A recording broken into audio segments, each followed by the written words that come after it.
Hello awesome people of YouTube, welcome back to another game of Starcraft 2. This is going to be a Protoss versus Zerg. This is game number 2 between MinChul, who I am referring to as MC, and Liquid Snute, who is our Zerg player on the top left hand side. Prion Terraces is our map for this one, very known for a lot of fast plays with both, well not Reapers in this case, but the Zerg quite often likes to expand straight into this gold base, which is actually ridiculously difficult to defend. Or also to this one, which is a little bit less common. So let's see how our players are going to start off with this one. Does look like there's nothing special there as of yet. Now something to note, doesn't look like Snute does the same trick that that Firecake does.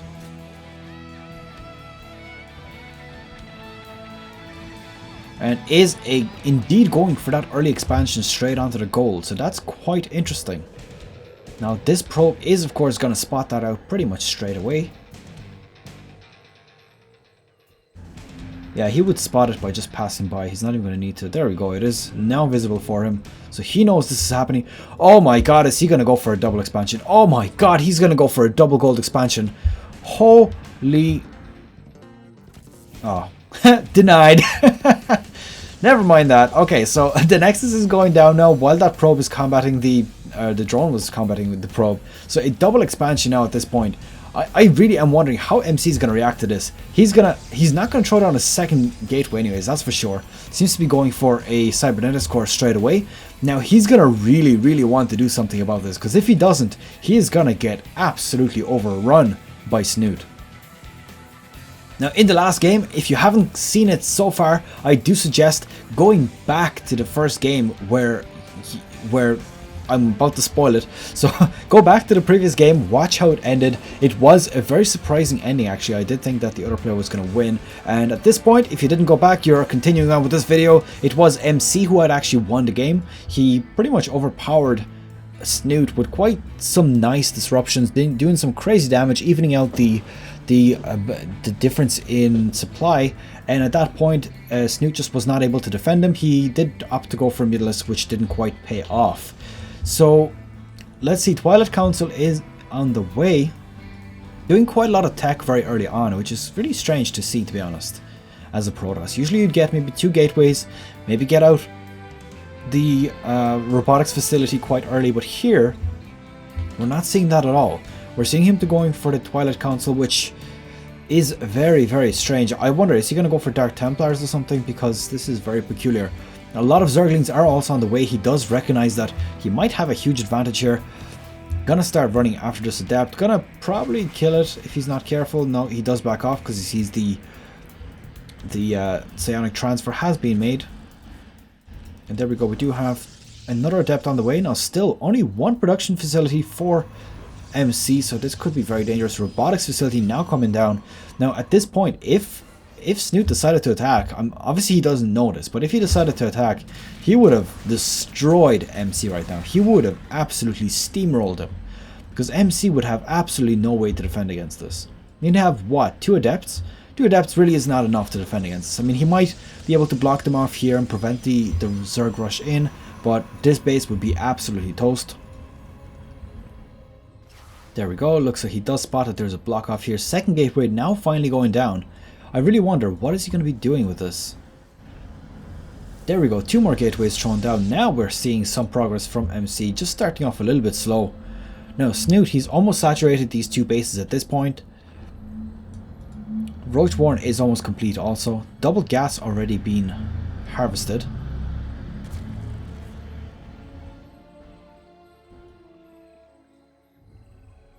I wonder what's going to go out of this now. There is a warp prism being prepared. I wonder, is he going to do this exact same thing where he's just going to run a bunch of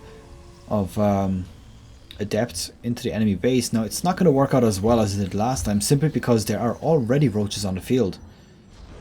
There was 12 being produced just a few moments ago, if you noticed, and now that some of them are even made, there's even more being created. So he's on a crazy economic advantage right now with 2 gold bases. This warp prism getting spotted pretty much straight away. So I don't think it's going to be as effective as MC would like it to be. simply because he's going to be prepared for it. He's going to know where to bring his units. We do have 2 roaches, 2 queens here. A little bit overkill on the queens.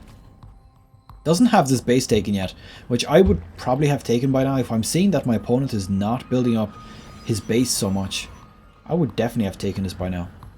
Now let's have a look at the units that we have on the field. Looks like 9 adepts. Let's follow these guys. 9 adepts. And that's pretty much it.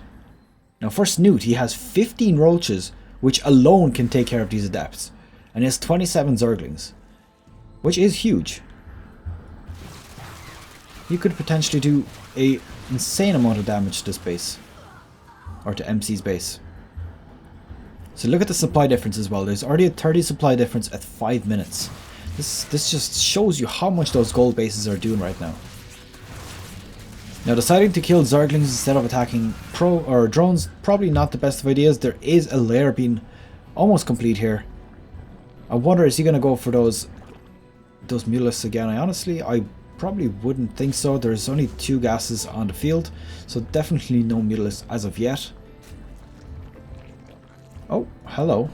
2 gases being taken there. And 2 gases being taken here. This could potentially be a mutalisk play again. Now last time it did not pay off at all. Last time, just like this time, I think that Snute is already overstepping his mark right now. He needs to attack. He needs to wreck this base before it manages to establish itself. But unfortunately, obviously as the player, he does not see as much as the observer does. So unfortunately, not going to be of much help to him. Robotics bay here is also complete, as you can see. Probably going to see a disruptor coming out of this shortly after.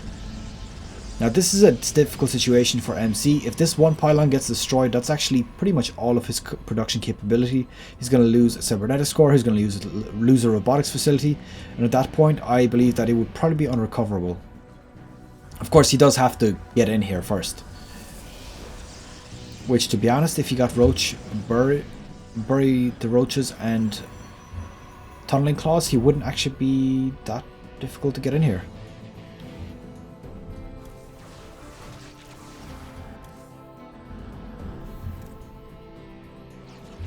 Yeah, so there we go. We do have mutalisks on the way. They have actually been completed. So a total of 3 being made right now. Not a huge amount.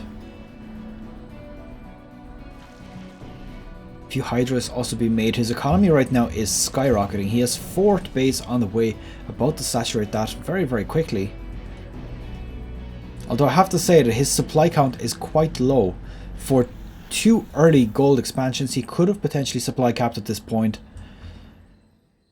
But of course, opted to go for a bit of tech. Upgrading pretty much everything. Ranged ground units, muscular augments, glider constitution, and hydralis as well. So he's doing a 3 different type of unit attack. Does have a few mutalisks here also harassing, by the way, just to note that. Doing as much economic damage as possible. Actually opting to go for the gas mining ones and kind of forgetting about these mutalisks now. They're probably going to get destroyed here very, very quickly. And one more gets taken out. I love the destruction animation of units. It's pretty crazy. Wow, look at the amount of force fields going down here. That is quite insane. Lots and lots of damage being forced off here. There's no Ravagers, unfortunately, so he can't actually break those earlier than he'd like. There's 2 disruptors on the field, and the supply is actually favoring our Zerg player right now. He does have a nice surround here, but of course the force field are still in place. Once those fall, it'll be a lot easier to actually attack this. But as you can see here, the disruptions from these disruptors are quite significant, doing a lot of damage, and finally now getting cleaned up that the force fields have run out. So he's going to reinforce these just a little bit. I don't think that he has the forces to actually take this on. I mean, look at the supply. There's about a 40 supply lead for our Zerg player Snute. So if he decides to take this on, actually, you know what, before I confirm that, there we go, army supply is actually not that big. It's about 30 supply difference. And it actually seems to be the workers are exactly the same. There we go. Oh my god, this is a huge concave here from the Zerg player. He's going to be able to do so much damage. 1 disruptor falls, 2nd one also falls. Just the stalkers remaining, and of course the observer just sitting there and flying away. I'm safe. Nobody can kill me. It does seem to be chased by the Zerg. Not quite sure how that would work out if he turned it around. I think he would actually have enough to take this on. There we go, does decide to do a little bit of damage before backing on away. And there is a Warp Prism here, only has 2 Adepts on it. Getting destroyed pretty much straight away. A bit unfortunate. And gets taken out. So let's look at how many Mutalisks. He's been producing Mutalisks for a while. There's 4 Mutalisks on the field, 4 more being created. He's probably going to rally them all up together and then see what he can do in terms of harassment in the base.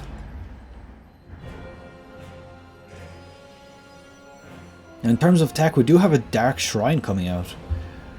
And of course Zealot Legs also being produced, as you can see here.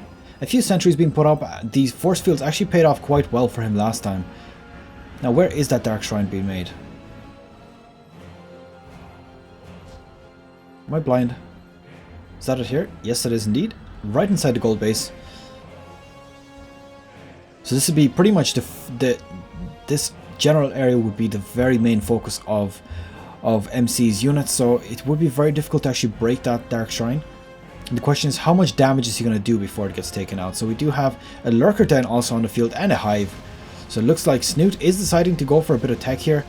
Is going to be cleaning up a lot of these probes as well. 5 probes so far taken out. And these Mutalisks, taken slightly not the best path here, are getting damaged by the Blink Stalkers. Looking at the supply, Zerg player about 50 supply ahead, which is quite okay. I mean, he is currently at 5 bases if I am counting correct. Does bring up a few Ravagers, does have Hydralisks also. He's probably going to have these morphed into Lurkers very shortly as well. 2 Creep Queens just standing there, not quite being used. The creep spread on this side is actually quite good. He's almost at the Zerg base at this point. He will be able, one more creep tumor, and he'll be able to spot any expansion going out in this direction, which essentially gives him control over 1, 2, 3 expansions altogether, which of course would be very nice for him. Now these Mutalisks were chasing after Warp Prism, do decide to back off. I don't think it's the best option for them actually. They are going to get absolutely slaughtered by these pylons, as you can see there. Now there were 9 drones there. I don't quite know. It looks like they were here, since there's a few units there.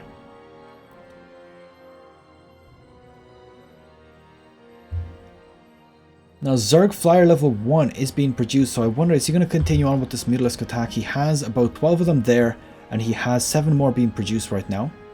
And a big ground force as well here, potentially going to move into the front. So I think he might use the ground forces to distract while he takes Ultralisks to do economic damage in the back. Now there we go. This creep tumor is now going to officially be cutting off this expansion, and as well the expansion right here.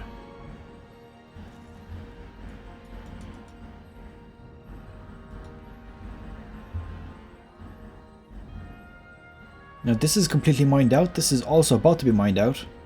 This base is actually quite healthy because it was taken very late. Main base almost mined out at this point also. And we do have level 3 missile attacks for the Zerg. This is actually quite significant. The upgrades are strongly favoring the Zerg. There we go, the Mutalisks just flying in here, doing a bit of economic damage. As you can see, 8 probes in total taken out there. Sorry for the camera control there, a bit terrible for myself. A Greater Spire being produced also. I wonder, is he going to go for some brood play? Honestly, I don't even know if he needs it at this point. The economic advantage that he has is quite significant.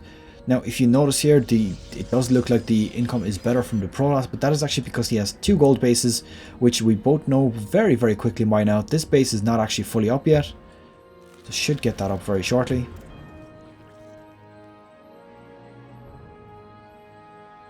More and more Mutalisks being warped in or morphed in right now. Honestly, I don't know if that's the correct choice at this point. It does look like level 2 weapons for Protoss is also on the way. So finally catching up on those upgrades. Now the longer Snute waits with this, the longer MC is going to have to respond. So honestly, I don't know what he's waiting for. He has all of these lurkers, all of these ground forces, but he's just letting Snute, well, he already let him max out quite a while ago. Or sorry, MC rather. Big chunk of mutalisks here. As you can see, there's about 21 of them. There we go. Now at this point, a few cannons being put up here. Not actually sure why he's dedicating so many resources for these cannons. Not particularly great expense here. I mean, all it defends really is the Twilight Council, which I don't really know how much he needs anymore. But at the same time, he should have probably put them around these buildings so he can defend the gateways. Does decide to actually engage onto this, do as much damage as possible. There's not actually that much stalkers here, but at the same time, every mutalisk that dies is actually worth a lot more than a stalker.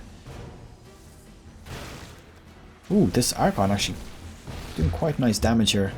Taking out a few units. Does look like some Overseers here also. What did he actually use those Overseers for? He didn't use them to block anything. Just select one random unit. He is aware of the Dark Shrine anyways. That's for sure. There we go. We do have Broodlords on the way now. And he's going to probably bring a lot of these out. Once he gets a few minerals, he's going to get a lot of these out. What I do think right now, he really needs to get his economy rolling again though. He is starting to lose on the economy front.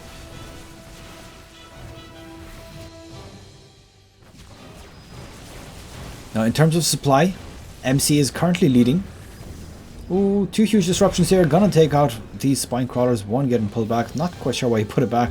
Oh, there we go. He's actually transfusing it to bring it back up to health. But again, there's so many disruptors here. 5 in total. This will pretty much be able to wipe out everything on the field. And there's a total of 4 Broodlords at the moment. 5 Broodlords. My mistake. 6th one be made as well. He needs to delay this push as much as possible. Now this is one of his main income bases after this one is going to be running out. So at the moment MC really, or Snute really needs to get his economy rolling. He is starting to fall behind. Now he's doing better than MC, don't get me wrong, but at the same time he is about to mine out. And MC, as you can see, also about to lose all of this base also. I'm going to probably take this Archon out for free. Not going to be that much that can be done here. Now, I'm not sure. Did he destroy this gateway specifically to get here? And there you go. These mutalisks now doing quite a lot of damage. Now, this getting cleaned up also.